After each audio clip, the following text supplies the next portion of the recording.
আমাদের আজকের এই মাহফিলের প্রধান অতিথি কুয়াকাটার হুজুর চলে আসছেন অলরেডি, আলহামদুলিল্লাহ। দিলালপুর মাদ্রাসাতে আছেন, অসুস্থ, খুব জ্বর। আমি হাত দিয়ে দেখলাম শরীরে খুব গরম, তো এই জন্যে হুজুরও চলে আসছেন, আগে আগেই কথা বলবেন ইনশাআল্লাহ। আপনারা দোয়া করেন আল্লাহ তাআলা তাকে সুস্থতা দান করুন। আজকে ফিলিস্তিনের অবস্থা কত করুন। ওরা যদি বলতো আমরা ইসরায়েলের মাইনা চলবো, আল্লাহ মানব না, সব মাফ, কিন্তু ওরা বলছে আল্লাহকে ছাড়বো না, মরিয়া গেলে যাব। একের পরে এক বোমা মারতেছে, মায়ের সামনে সন্তানের জবাই করে, সন্তানের সামনে মাকে জবাই করে, চোখের পানি সারিয়া। এরপর ওরা আমার মাওলাকে ভুলে না। একমাত্র কারো আমার মাওলার আযাব বড় কঠিন। এরপর আমল শুনল, যে এত মানুষ এখানে ফজর করে নাই, জোহর করে নাই, আসর করে নাই, মাগরিব করে নাই, এশাও করে নাই, এরম নাই কেউ। কারণ কি? অথচ যদি সবাইকে জিজ্ঞাসা করি, ভাই নামাজ লাগবে নি, বলে আপনার কি ইমান আসেনি? লাগবে মানে বলো কত অক্ত? কয় পুরা 5 অক্টে। মাঝে মাঝে ছেড়ে দেওয়া যাবে? কয় না না, খবর পা সবই আপনি বললেন, নামাজ পড়েন না কেন?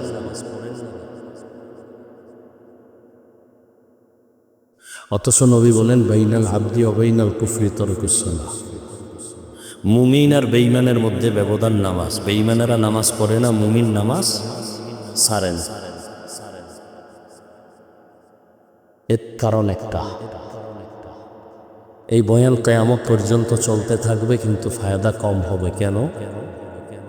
যতক্ষণ পর্যন্ত আল্লাহর শাস্তির ভয় অন্তরে আসবে না, তাকওয়া আসবে না, ততদিন পর্যন্ত মানুষ বয়ান আমল করবে না। আর এই তাকওয়া অন্তরে ততক্ষণ আসবে না যতক্ষণ এই জাতি পীর আউলিয়া, ওলি আউলিয়াদের নেক নজর নিবে না।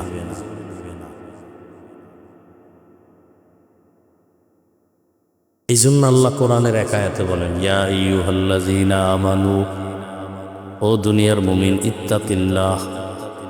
বারবার আল্লাহ বলেন আমাকে ভয় করো, আমাকে ভয় করো, আমাকে ভয় করো। অকুনু মা'আস সাদিকিন, আমার সত্যবাদী যারা, আমার প্রিয়, এদের বন্ধু হয়ে থাকো, এদের বন্ধু হয়ে থাকো। কেন? এদের নজর লাগবে তো তাকওয়া চলে আসবে। হাকিমুল উম্মত মুজাদ্দিদুল মিল্লাত শাহ আশরাফ আলী থানভী, তিনি উম্মতের কলবের ডাক্তার। বাংলাদেশে আসতেন, সফর করতেন। বাংলাদেশের ওলামায়ে কেরাম একদিন জিজ্ঞাসা করলেন, হজরত, মা বাবার চেহারার দিয়ে তাকাইলে হাদিসে আছে কবুল হজের সওয়াব। সন্তান মা বাবার চেহারা দেখবে, বাইতুল্লাহর জিয়ারতের সওয়াব পাবে। কি সওয়াব পাবে? বাইতুল্লাহর জিয়ারত করলে যা পায় তাই পাবে। কিন্তু আমরা অলিয়া উলিয়া দিয়ে তাকাইলে কি পাবো? প্রশ্ন বুঝছেন না? মা বাবার দিয়ে তাকাইলে সন্তানেরা বাইতুল্লাহর জিয়ারত পায়, সওয়াব পায়। কিন্তু আমরা অলিয়া উলিয়ার দিয়ে তাকাইলে কি পাবো? হাকিমুল উম্মত থানভী বললেন, ও উলামায়ে কেরাম, সন্তান মা বাবার দিকে তাকাইলে বাইতুল্লাহ পায়, বাইতুল্লাহর জিয়ারত পায়। আর যদি কোনো বান্দা আল্লাহ ওয়ালা, যারা তাকওয়া ওয়ালা, এদের দিয়ে তাকায়, সে শুধু বাইতুল্লাহ পায় না, বাইতুল্লাহর মালিকের পায়। কারে পায়? বাইতুল্লাহর মালিকের দলিল। নবীকে প্রশ্ন করছিলেন সাহাবায়ে কেরাম, আউলিয়া কারা? মান আউলিয়া? নবীজি জবাব দিলেন, ইজা রুউ যুকিরাল্লাহ, যার দিয়ে তাকাইলে আল্লাহর কথা স্মরণ হয়, যার চেহারা দিয়ে তাকাইলে গুনাহ ছাড়তে মনে চায়, জিকির করতে মনে চায়, টুপি পরতে মনে চায়, যার চেহারা দিয়ে তাকাইলে গুনাহ থেকে দূর হইয়া নেক আমলের আগ্রহ বাড়ে, এরা আল্লাহর প্রিয় ওলি। এদেরকে আল্লাহ আলাদা পাওয়ার দান করেন। এজন্য আল্লাহ পাক বলেন আমাকে ভয় করো, ভয় করো, ভয় করো। ভয় মানি তাকওয়া। এটার এত পাওয়ার। নবীজির কোনো গুনাহ নেই, আছে? সেই নবীকেও আল্লাহ বলেন ইয়া আইয়ুহান নাবিয়্যুত্তাকিল্লাহ ওয়ালা তুতিইল কাফিরিনা ওয়াল মুনাফিকিন। হে নবী, আপনি আমাকে ভয় করেন। আল্লাহর ভয় যখন অন্তরে আসবে, হেদায়েতের দরজা খুলে যাবে। আর যদি আল্লাহর ভয় অন্তরে না আসে, আমি হাফিজুর রহমান কেন, মক্কা মদিনার ইমাম কেন, স্বয়ং রসুলও যদি বয়ান করে, হেদায়েতের দরজা খুলে না। বুঝেননি? নবীজির বয়ানে হেদায়েতের দরজা খুলে না, এ কত বড় বেঈমান! অথচ যেই নবীজির একবার দেখলে জাহান্নাম হারাম, যেই রসুলের চেহারা মোবারকের দিকে একটা বার নজর দিলে 7 দিনের ক্ষুধা থাকে না, যেই নবীজির ঘাম থেকে মিশকের ঘ্রাণ, সেই রহমতের নবীকে 13 বছর দেখলো, বয়ান শুনলো, কালেমা পড়ে নাই। 13 বছর দেখছে, কালেমা। এত বড় বেঈমানের নাম জানেননি?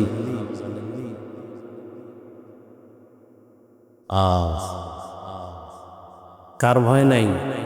কার ভয় নাই? নবী সত্য মানে, তারপরও কালেমা পড়ে না কেন?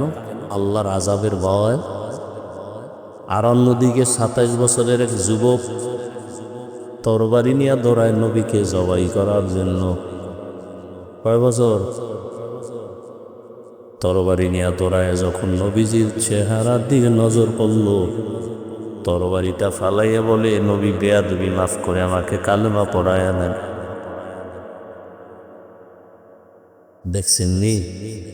13 বছর বয়ান শুনে কালেমা পড়ে না। আর 27 বছরের যুবক তরবারি নিয়ে যায় নবীর কল্লা কাটার জন্য। হেদায়াত পাইয়া এমন ভাবেই মজবুত হয়ে গেল, তরবারি দিয়া বাইতুল্লাহর পাশে দাঁড়ায় বলে, এই মুশরিকেরা আয়, মুহাম্মদের বিরুদ্ধে একটা কথা বলবি? আমার তরবারি যথেষ্ট, মুহাম্মদের প্রয়োজন নাই। আল্লাহ এমন পাওয়ার দিছেন, ওমর এখন যেই পথ দিয়া চলে, শয়তান ওই পথে আসে না। এক যুবক মদের বোতল নিয়ে হাঁটতেছে রাস্তায়, হঠাৎ করে দেখে ওমর। ওর ভয়, ওমর তো কথার আগে তরবারি। ওমর যদি মদের বোতল দেখে কল্লা ফালাই দিবে, ও আল্লাহ বারে বাঁচাও বাঁচাও, আর জীবনে মদ খামু না, মরে যাম। বোতল ফালাইয়াও দিতে পারে না, ওমরের চোখ পড়ে গেছে। কাছে এসে খায়, যুবক বোতল দে। বোতলটা হাতে নিছে, যুবক কাঁপতেছে, কাঁপিস না। ওমর বোতলটা নিয়ে তাকায় দেখে বোতলের মধ্যে 1 ফোঁটা মদও নাই, পুরা বোতলটাই সাদা দুধে ভরা। হর কে দারদ খৌফে হকদার দিল মাদাম, জান্নাতুল মাওয়া দেহাদুরা মাকাম। আল্লাহর ভয়। ওমরে ফারুক রাদিয়াল্লাহু আনহু দিনের বেলা রাষ্ট্র চালাইছেন, রাতের বেলা ঘুরে ঘুরে দেখছেন কি আর কি হালাত। জঙ্গলের পাশে গিয়ে দেখে ভেতরে একটু বাতি জ্বলে। ওমর চুপচাপ ওখানে একা একা দাঁড়ায় শুনে ভেতরে মা আর মেয়ে কথা বলে। মা বলে, এই মেয়ে, আগামীকাল বাজারে গাভীর দুধ বিক্রি করতে নিবা, পানি বেশি দিও। কারে কয়? মেয়ে কয়, মা, ওমর যদি টের পায় ফল্লা ফালাই দিবে। ওমর কই? ওমর কই? মা ডাক দিয়ে দেয়, ওমর দেখবে না। মেয়ে ডাক দিয়ে কয়, মা, ওমর যদিও দেখবে না, তবে ওমরের আল্লাহ তো দেখবে।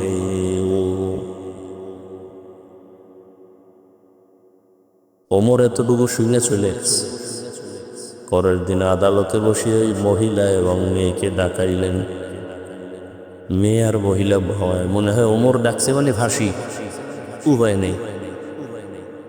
কিন্তু তাদেরকে সর্বোচ্চ সম্মান দিয়ে বসায়, মা, তোমার কপাল ভালো, এমন একটা কন্যা সন্তান তুমি পাইছো যে আল্লাহর ভয় তাকওয়ার গোডাউন।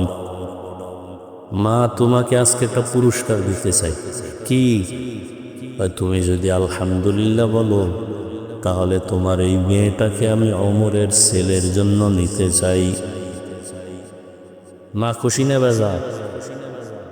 খুশি হয়ে গেলেন। এইবার এই ওমরের ছেলের সাথে এই মেয়ের বিয়ে হয়ে গেল।